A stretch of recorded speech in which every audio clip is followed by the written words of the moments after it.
Ready to see the world's fastest slideshow? Here's my cat playing the ukulele. Here's my cat posing with some birds. Here's my cat being held by Darth Vader. Here's my dog making breakfast. Here's my dog making lunch for some cats. Here's my dog, Pixar Eyes, playing a video game. And here she is on the cover of a Christmas card. And she is ordering a drink in a bar. And here she is at the beach. Here's my dad getting ready to deliver a weather forecast. Here's my dad dressed as Sherlock Holmes. Here's my dad pulling an alligator out of a hat. And here's my dad as a guy with a horse in a convenience store. Here's Tracy's daughter turning 17. Here's Tracy's daughter eating a fried egg. Here's Tracy. Here's Tracy eating a fried egg. Here's Tracy being a badass. Here's Tracy being recognized as such on the cover of Badass magazine. Here's me eating a fried egg. Here's me doing okay for myself. Here's me being in an action movie. Here's me not doing so well for myself. Here's me doing a little worse for myself. Arguably worse, and definitely on the decline. Here's my editor, Presley. Here's Presley serving colorful donuts. Here's Presley reading No Way magazine on the subway. Here's Presley, Anyway, hopefully it was obvious that all of those images were AI generated. Even though they were of excellent quality, I'm sure you knew right away these were AI when a cat was playing a ukulele.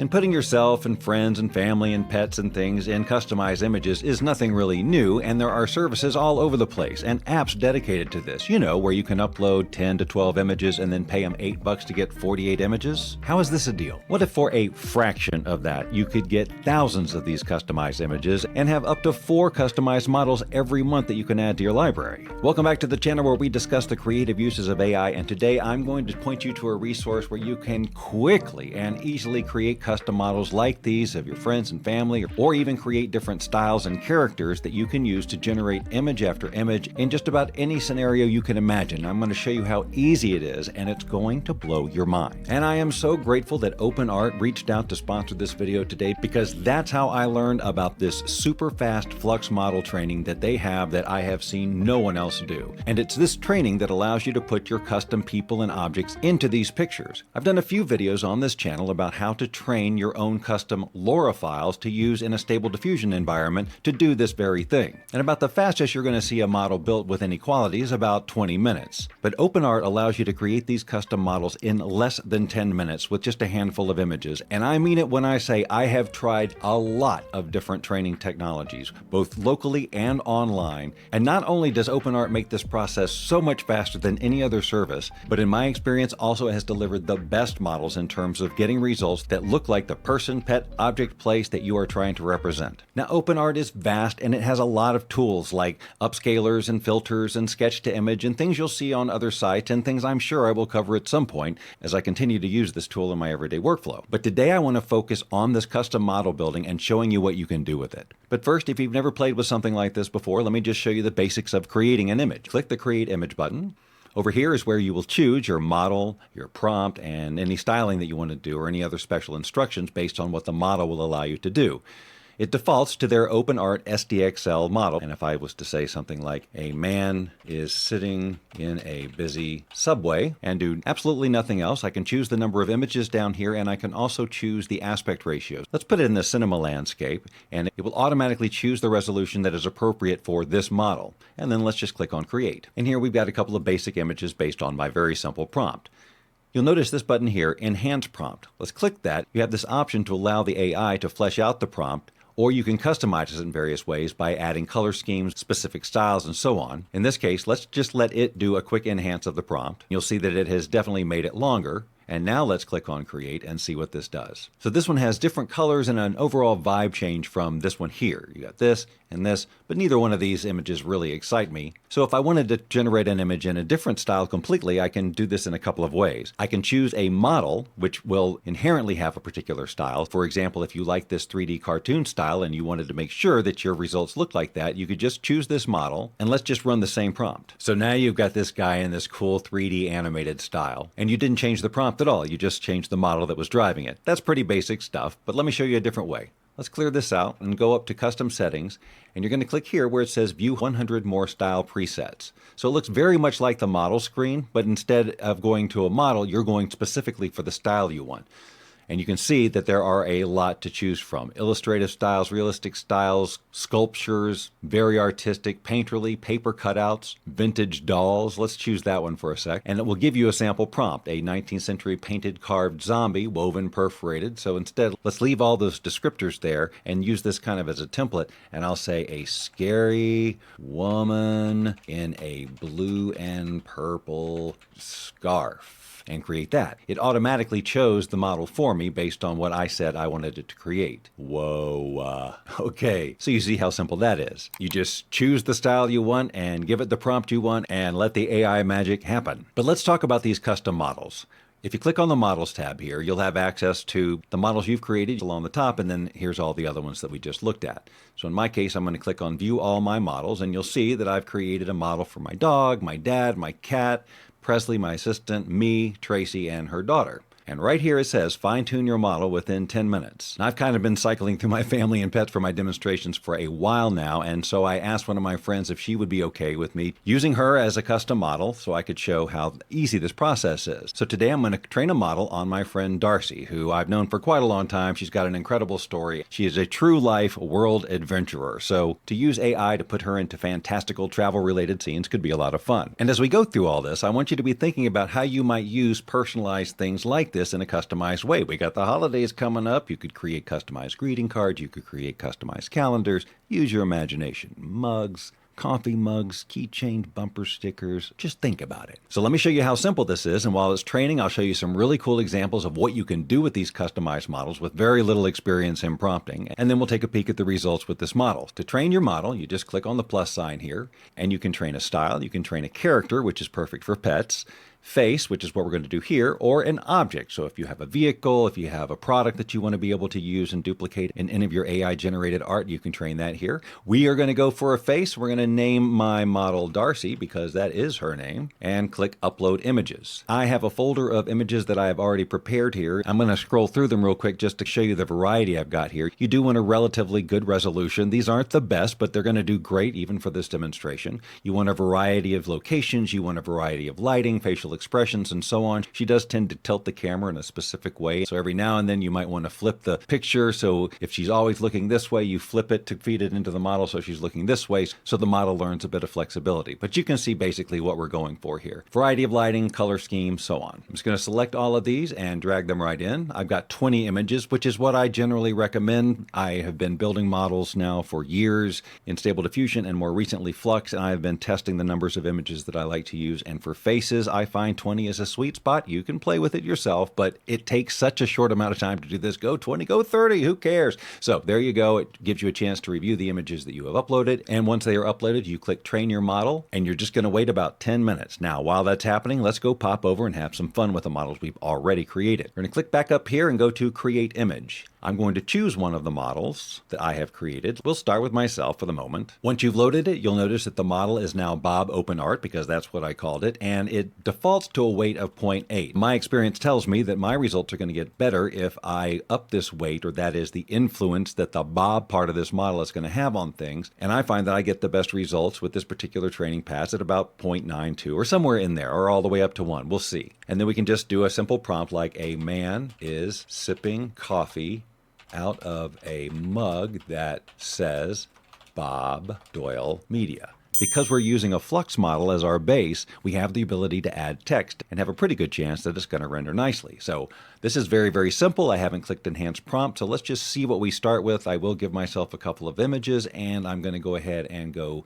Cinema and click on Create. I generally like to go Cinema because one of the main reasons I create images in the first place is to run them through image to video generators to create more cinematic pieces. So there you go, right out of the bat, a great likeness of me. It created a whole logo that says Bob Doyle Media. That is pretty freaking good, right? Let's click on Enhance Prompt and now just create and see what that does to this. We've added some atmosphere here, but it looks like my lightness has gone away just a little bit with all the detail here. I'm going to go ahead and just crank this all the way up, and I think I'm going to make this a wide shot. You'll notice that some of this is in parentheses, which adds emphasis to the prompt, and I do really want it to be a wide shot, so I'm going to click there and then click Create. So now we got something a little more interesting, but wow, the detail on the skin, it's just really freaking amazing. And you'll notice, of course, we have the correct number of fingers. There's no weirdness going on here. Now, we could play with prompts all day and be creative and put me in space or under the ground, or I don't know where you want to put me, but the point is there's even easier ways to generate these custom images, and that is based on other images with a similar style or pose or exact outfit you want to wear or whatever it is. Let's say, for example, that you go to Pinterest and you're looking at clothes or a style and you say, oh, I wonder what I would look like in this outfit here. Well, just one way to do this is to just right mouse click, copy it, or save it to your local drive. Go back over here to the prompt. We'll clear this out. And if we don't need it to be in the exact same position, we can see what happens if we allow the prompt to be created from the image itself. We'll click on image to prompt. We'll drop it right in, and we'll let the AI look at the image and create a text prompt based on what it's seeing. All right, a man in a brown leather jacket is holding a brown bag and posing for a picture in a dark room, etc. So we're going to click on use prompt. It automatically fills in here. Because my model's loaded in, it's ready to go. So whatever I generate here is going to be me. And because this is a portrait image, let's change the aspect ratio here and click on create. So there you go. Just based on the text prompt, it generated this. But what if we did want this exact pose? We're going to scroll down to where it says image to image. And then we're going to plop that image back in here. We can click on generate, and what that's going to do is basically create another text prompt. You don't really need to do that if you've already done it because it should be exactly the same, if not just varied by a couple of words. And then the creativity level determines how close is the image generation going to be to this original pose. So if you want it to be exactly that pose and very much closer to this person's face even, you're going to put the creativity level low, saying don't do too much to this. But if you want to give it some leeway, which I generally do, I'm going to start it around 50% and see what happens. So let's click on create. And the other thing to notice here is how quickly these images are generating. If you have worked with the Flux model before, you'll know that one of the things about it is that it's pretty slow to generate. Now, there are models that make it faster, but what's accelerating this is incredible GPU power on the other side of OpenArt, which is allowing us to create these models so quickly and generate these images. So now we have the image, and it's in the same pose as our original. But the hair is also too much like the original and not like mine in both of them. So we're going to move the creativity slider over a little bit more and say, no, you got a little bit more leeway. Click on create. And generally within about 11 seconds, you're going to get your high quality image. That was less than that. That's getting much more accurate. Although this guy's got about 15 pounds on me. Let's move the creativity slider over even more. Not all the way up, but like to 0.8 and create that. And I will note that that took 7 seconds to generate. And so even though we've swayed a little bit more from the original pose, it's in the ballpark and there's more reality here with the face and the hair. Oh yeah, new profile picture. Now, of course, there's been a few edits since I uploaded her images and this moment, but it has been less than 10 minutes and this is already ready to go. So let's use this one to create some stuff. So we're going to just click on create. Once again, it loads in, ready to go. Let's clear out this, and let's do the same technique. Let's start by just driving it simply with a prompt. Woman is rock climbing in a blizzard, full rock climbing gear, giving a thumbs up to the camera. We'll make a couple of those, we'll go cinematic, and we will create. Now, I did not increase the weight up from the default, so we may want to do that after this generates. We'll find out. Okay, well, that's freaking perfect right out of the box. Yeah. Here's the other one. Maybe I can tweak it a little bit. This right here isn't perfect, but holy moly, those look good. Woman is leaned against an RV in the middle of the Arizona desert, dressed for Burning Man. I'm a little nervous. Let's see. Okay, well, that didn't get as crazy as I was afraid it was going to do when you say Burning Man. And I think for this one, I would want to up the weight a little bit. One of the things you'll learn if you keep working with these is depending on whether it's a close-up or there's a distance, you might need to adjust the weight of the model to get a more accurate face. Let's run this through the prompt enhancement and see if we can get something a little more visually interesting. We've definitely added some things. This one just nails it on all counts. It's just a great picture. It looks like her. It's amazing. Let's do something even crazier. Woman hang gliding over active volcano as lava erupts all around her. She is giving the thumbs up to the camera. Oh my God, it's too good. Every now and then you see one of these and you know you have to animate it.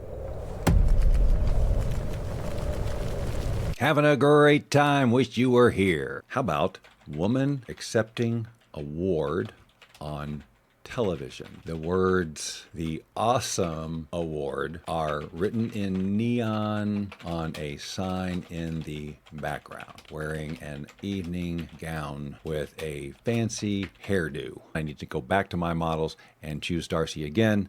And now we're ready to go. I'm going to re-choose the size cinema.